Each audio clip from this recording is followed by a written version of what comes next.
Guys, we study about the national income. जो पिछली video थी उसमें हमने डिस्कस करा था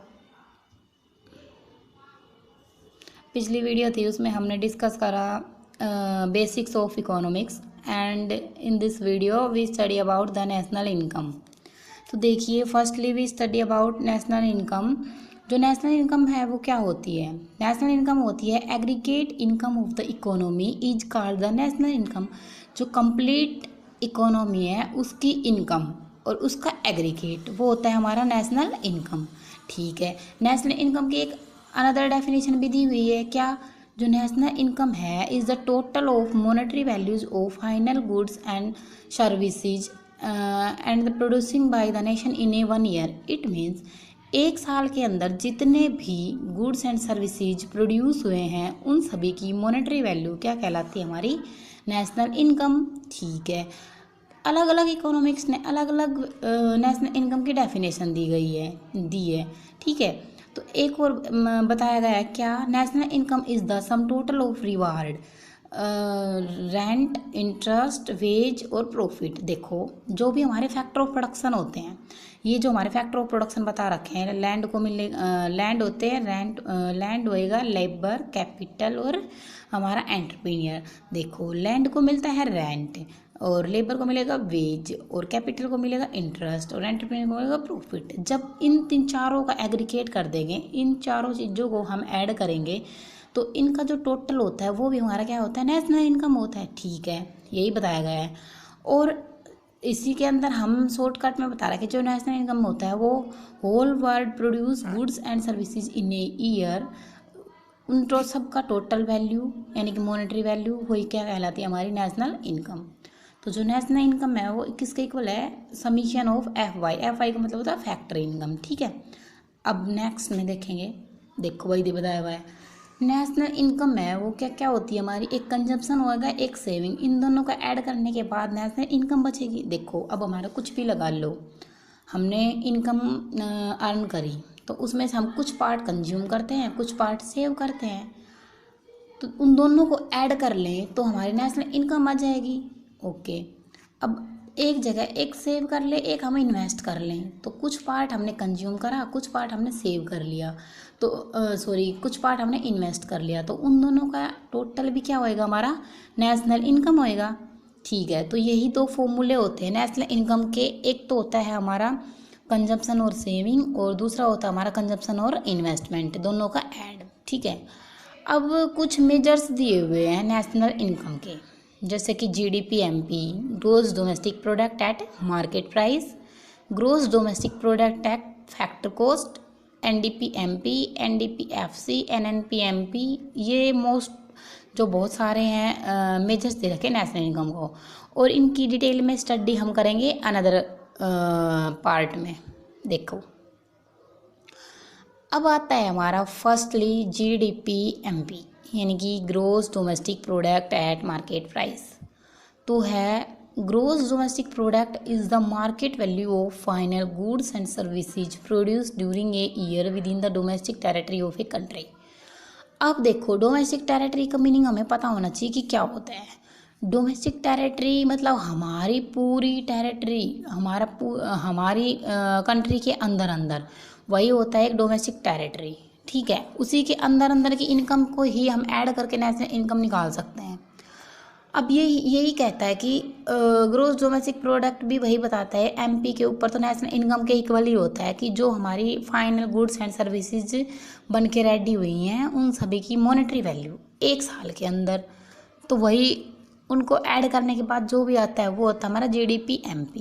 अब देखो, एक चीज़ होती है ग्रोस, एक चीज़ होती है नेट। तो ग्रोस में आएगा हमारा डेप्रिसिएशन प्लस नेट, और नेट के अंदर आता है हमारा ग्रोस माइनस डेप्रिसिएशन। ये बात दोनों ध्यान रखने के लायक है। ठीक है, देखो, ग्रोस निकालना है तो डेप्रिसिएशन ऑलवेज ऐड होता है, नेट निकालना तो डेप्रिसिएशन ऑलवेज लेस होता है। ठीक है, अब देखो, जो है हमारा GDP MP उसमें हम क्या क्या इंक्लूड नहीं करते। एक तो ब्लैक मनी, काला धन जो है हमारा वो बिल्कुल इंक्लूड नहीं होएगा। एक जो पेंशन है वो भी नहीं इंक्लूड होती, ट्रांसफ़र पेमेंट भी इंक्लूड नहीं होती, सेकेंड हैंड गुड्स भी इंक्लूड नहीं होते, और इलीगल एक्टिविटीज़ से जो भी इनकम आई है वो इंक्लूड नहीं होती। क्यों?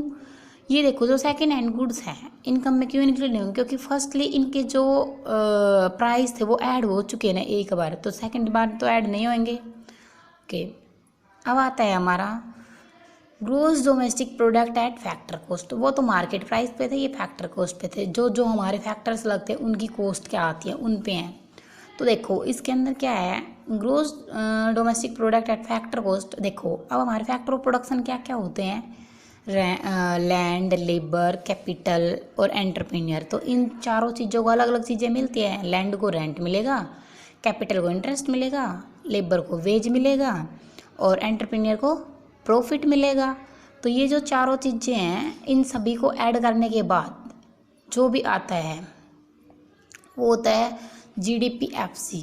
अब देखो एक फॉर्मूला है इसका, NDPFC plus depreciation equal to GDPFC।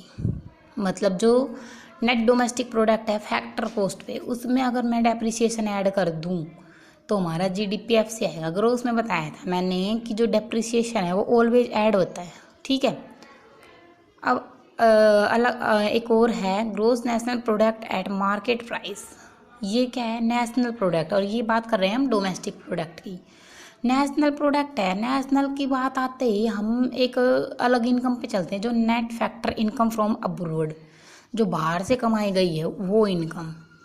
तो इसका भी एक फॉर्मूला है, देखो फॉर्मूले पे ही चलते हैं सीधे। तो GDPMP प्लस NFIFA और GNPMP आएगा, यानी कि जो gross domestic product market price, first हमने जो मार्केट प्राइस पे निकाला था वो, उसमें हम ऐड क्या करेंगे, जो हमने ये करा net factor income from abroad, ये ऐड करते किसके इक्वल आ जाएगा, GNPMP का आ जाएगा। नेशनल हो तो पक्का यही ऐड होता है, ठीक है। चलो अगले, अब है हमारा gross national product at factor cost. Factor cost पे है, नेशनल प्रोडक्ट है। देखो अब ग्रोस में डेप्रिसिएशन तो ऐड होएगा ही होएगा। अब जो नेट निकाला था पीछे, net national product at factor cost में ऐड कर दो डेप्रिसिएशन, तो क्या आ जाएगा, GNPFC। ये छोटे छोटे फॉर्मूले होते हैं जो हमें याद रखने होते हैं, ठीक है। इसलिए सारी चीज़ें निकलती चलेंगी, ध्यान रखना बस। अब आएगा national domestic product at market price. वो देखो ग्रोस था, ये नेशनल निकालना है तो हमें डेप्रिसिएशन लेस करना पड़ेगा। देखो NDPMP निकालना है तो पहले हम GDPMP निकाल चुके, उसमें से मैं अगर डेप्रिसिएशन लेस कर दूँ तो ये आ जाएगा, बस छोटी सी बात है। अब नेक्स्ट है net domestic product at factor cost. तो इसमें क्या आएगा, हमारा जो नेट डोमेस्टिक प्रोडक्ट है फैक्टर कॉस्ट पे, इस पे देखो इसका फॉर्मूला बताया है, क्या है, NDPMP तो निकाल चुके, उसमें से मैं इनडायरेक्ट टैक्स लेस कर दूं और सब्सिडी ऐड कर दूं तो NDPFC आएगा। नेशनल की बात हो रही, जो टैक्सेज लगते हैं हमारे वो लेस कर दूं, सब्सिडी जो मिलेगी वो ऐड कर दूं, तो ये आ जाएगा हमारा। और नेट इनडायरेक्ट टैक्स एक फॉर्मूले में आएगा, उसको निकालने के लिए फॉर्मूला होता है इनडायरेक्ट टैक्स में से सब्सिडी लेस हो जाए तो नेट इनडायरेक्ट टैक्स आ जाएगा, ठीक है। ओके, अब हमारा नेक्स्ट है net national product at factor cost. अब देखो नेशनल है तो net factor income from abroad तो ऐड होएगी जो बताया था, और पीछे हम निकाल चुके NDPFC तो डोमेस्टिक निकाल लिया, उसमें ये ऐड कर दूँ तो नहीं आ जाएगी, बस सिंपल सी है। और मैंने डिटेल में दी हुई है, आप इसको स्टडी कर सकते हैं। एक छोटी सी बात हो रहा है, अगर जो फैक्ट्री इनकम बाहर से कमाई गई आउटसाइड इंडिया है तो लेस होएगी, और इनसाइड इंडिया है तो ऐड होएगी जब हमारा आ जाएगा net factory income from abroad. Okay, ठीक है गाइस, थैंक्स।